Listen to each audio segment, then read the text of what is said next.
बात कर रहे हैं आज हम ह्यूमन राइट्स पे, और आप भी शामिल हो सकते हैं। हमें कॉल करके कॉल कीजिए 35879937 पर। हमारे साथ इस वक्त डॉक्टर अनवर जहीर है। अस्सलाम वालेकुम डॉक्टर साहब, आप सुन रहे हैं मुझे?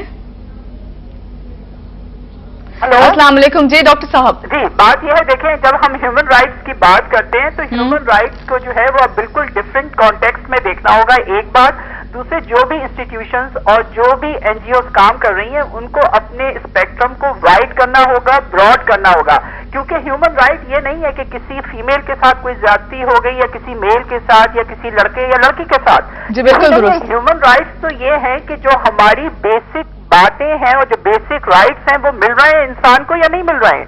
उसमें असल चीज तो ये है कि जो बेसिक हमारे हैं उसमें एजुकेशन है, उसमें हेल्थ है, उसमें हमारे लॉ एंड ऑर्डर सिचुएशन है। उसके अलावा जो आते हैं वो हमारे यहाँ ये आता है कि हम अपनी बेसिक नीड्स हासिल कर पा रहे हैं एज ए ह्यूमन राइट या नहीं हासिल कर रहे हैं। जैसे हमारी बिजली है, पानी है, सीवरेज है, अच्छा मवासलात का निजाम है। ये सारा काम जो है हम एक ही चीज के ऊपर अगर फोकस करेंगे कि सिर्फ इस खातून के साथ ज्यादती हो गई या इस आदमी के साथ, तो वो बात नहीं होगी। बिल्कुल डॉक्टर साहब, आज हमने कोशिश ये की है कि ह्यूमन राइट्स से बात करें, लेकिन उसमें मैंने कहा था स्टार्ट में कि हम खवातीन और बच्चे जो इसका विक्टिम बनते हैं खासतौर से इनकी बात करेंगे आज। तो उसके लिए देखिए ये बात ये बिल्कुल यकीनी बात है कि अगर हम खवातीन की बात करें या बच्चों के जो अब्यूज है और ये जो कुछ हो रहा है उसके लिए थोड़ा सा एक चीज ये है कि एक कानून साजी तो हो गई लेकिन उसके ऊपर इम्प्लीमेंटेशन नहीं हुई। जब तक आप इम्प्लीमेंट नहीं करेंगे उस वक्त तक उसके फवाइद जो है वो आम आदमी तक नहीं पहुंचेंगे। बिल्कुल जरूरत तो सिर्फ इस बात की है कि जो कानून बना है उसकी इम्प्लीमेंटेशन हो, उसमें एनजीओज और जो लोग एसोसिएशन काम कर रही है वो एक्टिव रोल प्ले करें और हुकूमत के लोगों से करीबी कॉन्टेक्ट रखे, उसको फोकस करें, एम्फेसाइज करें कि भाई ये चीजें जो आपने की है कानून साजी के तहत उसको नजर होता हुआ नजर आए। बहुत शुक्रिया डॉक्टर साहब कॉल करने के लिए। जिस तरह डॉक्टर साहब ने अभी बात की महनाज, मैं वही बात आपसे करने लगी थी कि इतना आप लोग एनजीओ काम करती हैं, आप लोग इतने अरसे से इसमें साथ हैं, लेकिन हमने जहां देखा है, मैं अपनी बात करूंगी, हो सकता है किसी और को ये बात ना हो कि ये शिकायत ना हो आप लोगों से, कि आप लोगों को मैंने देखा कि आप लोग ज्यादातर मीटिंग सेमिनार्स जो है वो मुनक्किद करते हैं और हमें खवातीन उन्हीं में नजर आती हैं जो एनजीओज की होती हैं। खासतौर से बात करूंगी, क्या आप उन इलाकों तक पहुंच नहीं पाते हैं जहां इस किस्म के वाकयात हो रहे हैं? क्या है? देखिए, ये बात अक्सर हमसे पूछी जाती है। तो बुनियादी तौर पे जैसे औरत फाउंडेशन जो है वो माइक्रो और मैक्रो लेवल दोनों पे काम कर रही है। यानी हम कोशिश करते हैं कि देहात में भी औरत के पास पहुंचे और हम कोशिश करते हैं कि पार्लियामेंट में भी औरतों के हक में कवानीन बनाए। यानी हम नीचे से लेकर ऊपर तक हर सतह पे काम करते हैं। और ये अभी जो बात कर रहे थे बिल्कुल सही कर रहे थे, तो लेकिन उसमें यही है कि आप इन मसाइल को टैकल कैसे करें। जैसे हम बहुत अरसे से हम ये कह रहे हैं कि हमारे सिलेबस को देखें, सिलेबस में ऐसी तब्दीलियां आए कि लोग जो है वो औरत की इज्जत करना सीखे, क्योंकि हमारे सिलेबस में वो जेंडर के स्टीरियोटाइप रोल्स जो हैं वो बचपन से बच्चों को सिखा दिए जाते हैं कि ये काम लड़का करेगा, ये काम लड़की करेगी, और उस तरह से वो घर में खेल रही है, वो बाहर कर रहे हैं। तो जब ये मतलब चेंज जो है ना वो बहुत मुख्तलिफ तरीकों से, ये नहीं हो सकता कि आप सिर्फ एक चीज पर काम करें और चेंज आ जाए सोसाइटी में। आपको हर शोबे में और हर चीज पर काम करना पड़ता है। तो बिल्कुल आप जैसे कह रही हैं, तो मैं बताऊं कि हमने गांव की लड़कियों तक भी मालूमात पहुंचाने की कोशिश की और हमने इंफॉर्मेशन नेटवर्क सेंटर्स कोई बहुत ज्यादा पूरे पाकिस्तान में बनाए थे। उसमें हमारा तरीका ये था कि जैसे गांव में ज्यादा तालीम नहीं, तो अगर कोई 8वीं पास लड़की भी हमें मिल जाती थी तो हम जो ये मालूमात हैं सारी राइट्स के बारे में और उनके काम ज़राअत के बारे में और दूसरी, तो वो हम बहुत आसान लफ्ज़ों में छापते थे और फिर वो जो 8वीं पास लड़की जिसे हमने आइडेंटिफाई किया था उसको हम वो मटेरियल भेजते थे और वो गांव की औरतों को जमा करके वो मालूमात फराहम करती थी। तो ये एक मतलब ये वो साइड थी कि जब हम बिल्कुल निचली सतह पे काम कर रहे थे। दूसरा ये कि हम पार्लियामेंटेरियंस के पास जाते हैं, यानी मैक्रो लेवल पे, और उनसे हम कहते हैं कि औरतों के हक में कवानीन बनाए जाएं। जैसे डोमेस्टिक वायलेंस का बिल भी मतलब एनजीओज की कोशिशों के नतीजे में असेंबली में पेश हुआ था, असेंबली से मंजूर भी हो गया, लेकिन फिर वो सेनेट में नहीं मंजूर हो सका, मतलब सेनेट में उन्होंने पेश ही नहीं होने दिया और वो लैप्स हो गया।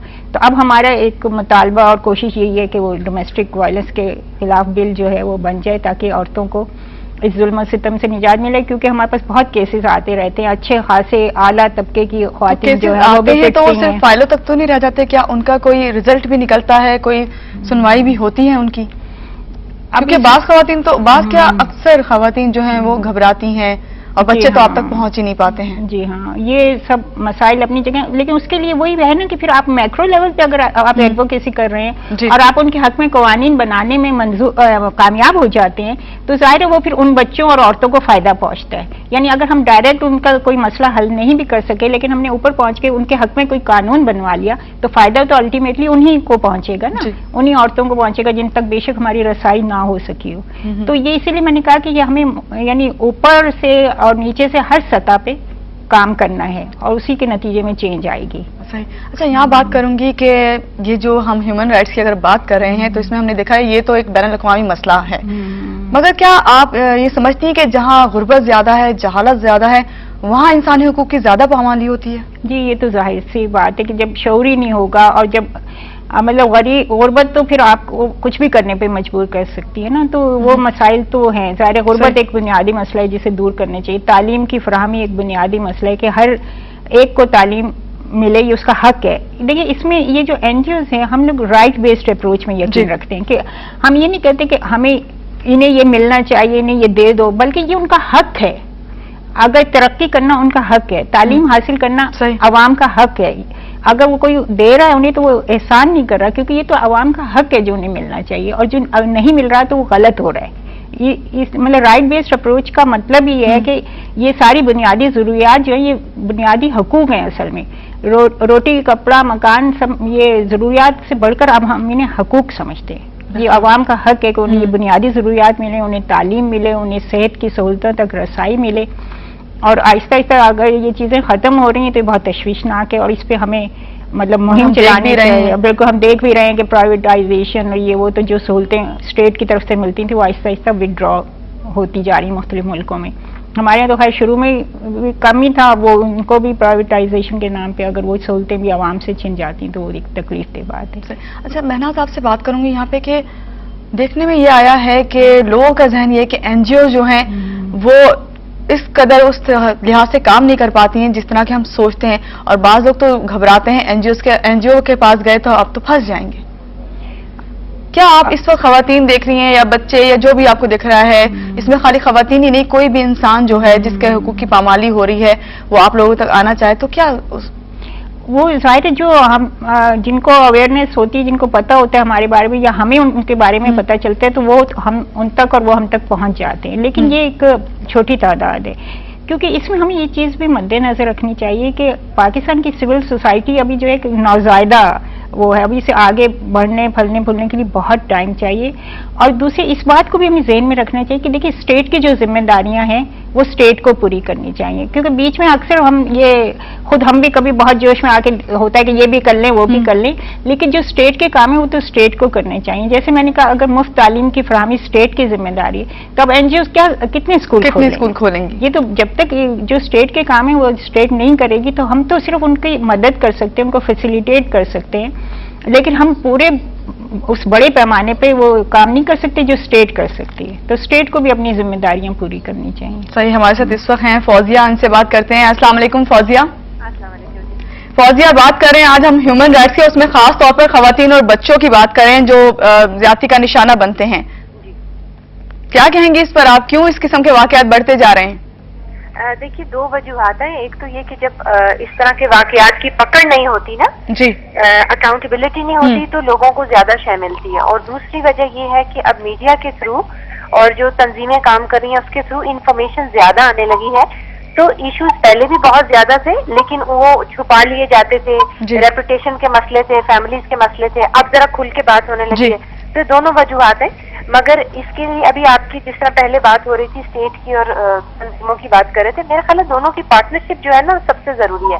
اب میرا تعلق جو ہے وہ national commission on the status of women سے ہے، جو ایک حکومتی آپ سمجھ لیں کہ واچ ڈاگ باڈی ہے. ہم دیکھتے ہیں حکومت کا کام بھی دیکھتے ہیں، باقی این جی او سے بھی ہمارا تعلق رہتا ہے. تو اس میں بھی ہم نے یہ دیکھا ہے کہ نمبر بڑا ہے جہاں تک اسٹیٹسٹکس کا تعلق ہے. اور میرا خیال ہے کہ وہ جو اس کی نیچر ہے نا اس میں بھی وحشی پن آہستہ آہستہ بڑھ رہا ہے کیونکہ اکاؤنٹیبلٹی نہیں ہے. تو یہاں اکاؤنٹیبلٹی جو ہوتی ہے نا وہ دونوں کو کرنی پڑتی ہے، سوسائٹی کو بھی کرنی پڑتی ہے اور حکومت کو بھی کرنی پڑتی ہے. تو میرا خیال ہے دونوں فرنٹ سے ہم نے کام کرنا ہے. جی بالکل، آپ نے صحیح کہا. اس وقت میں کہوں گی آپ سے کہ فوزیہ کہ اب یہ چیزیں بڑھ رہی ہیں تو ہمیں خود کو किस तरह इसमें किरदार अदा करना चाहिए? मैं समझती हूँ कि जिस तरह आपने कहा कि ना सिर्फ स्टेट को बल्कि हमें भी करना चाहिए, हम किस तरह आगे आ सकते हैं? देखिए, एक तो बात यह है कि लोगों को एजुकेट करना है कि उनके राइट्स क्या हैं। जब सनसनी फैलाई जाए ना इन इश्यूज के साथ, तो वो लोगों को डिस्करेज करती है। मैं आपको मिसाल दूं, एक मजे की मिसाल है कि आपको मालूम है हमारी पंजाबी फिल्मों में रेप को किस तरह से एक्सप्लॉइट किया जाता है। तो एक बार मैं कोई डिस्कशन कर रही थी उन लोगों से, तो उन्होंने कहा कि जी देखिए, हम तो हमेशा सोशल इश्यूज हाईलाइट करते हैं, रेप का इशू हमने बड़ा हाईलाइट किया। तो मैं हंसने लगी, मैंने कहा इसको आप हाईलाइट करना कहते हैं? तो बात ये मीडिया भी जो है ना, वो इन इश्यूज को अपने प्रोग्राम बेचने के लिए ना यूज करे, स्कैंडलाइज ना करे। बात ये होती है कि अगर हम एक इशू कहें, हम कहें ये हो गया, कोई इसकी पकड़ नहीं है, कोई इसकी सुनवाई नहीं है, तो लोगों को लगता है कि क्या पुलिस में जाके रिपोर्ट क्या करना, वहाँ होना तो कुछ नहीं है, अदालतों में क्या जाना, वहाँ होना तो कुछ नहीं है। तो इस किस्म का एंगल नहीं लेना चाहिए मीडिया को, उनको ये सक्सेस स्टोरीज भी दिखानी चाहिए ताकि एक एतबार बने ना जी कि भाई पुलिस ने क्यों नहीं रिपोर्ट करानी, 4 के केस नहीं होंगे, रजिस्टर 4 के होंगे।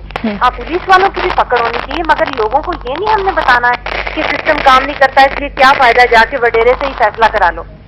सही, बहुत शुक्रिया फौजिया, आपने अपने जो है कमेंट्स दिए और इन्होंने बड़ी अच्छी बात की है कि हमें खाली यही नहीं है कि हम ये ना सोचें कि हम जाएंगे तो कोई काम नहीं होगा। हमें ये बात पता होनी चाहिए कि अब ऐसे इदारे हो गए हैं, अब लोग एक्टिव हो गए हैं, इस सिलसिले में काम करने लगे हैं। आप क्या कहेंगी? जी बिल्कुल, एक इनेबलिंग एनवायरनमेंट या एक साजगार माहौल पैदा करना बहुत ज़रूरी है, क्योंकि जैसे अभी ये बता रही हूँ, तो मैं हमारे पास एक जो वायलेंस का केस आया कि उनके शौहर ने उनको मारा पीटा, तो हमने जब उनसे कहा कि एफआईआर दर्ज कराएं, तो वो गई हैं। तो पुलिस का रवैया ये था कि बीबी ये तो आपका घरेलू मसला, आप क्यों एफआईआर, मतलब उन्हें इतना डिस्करेज किया और एफआईआर दर्ज नहीं की उन्होंने।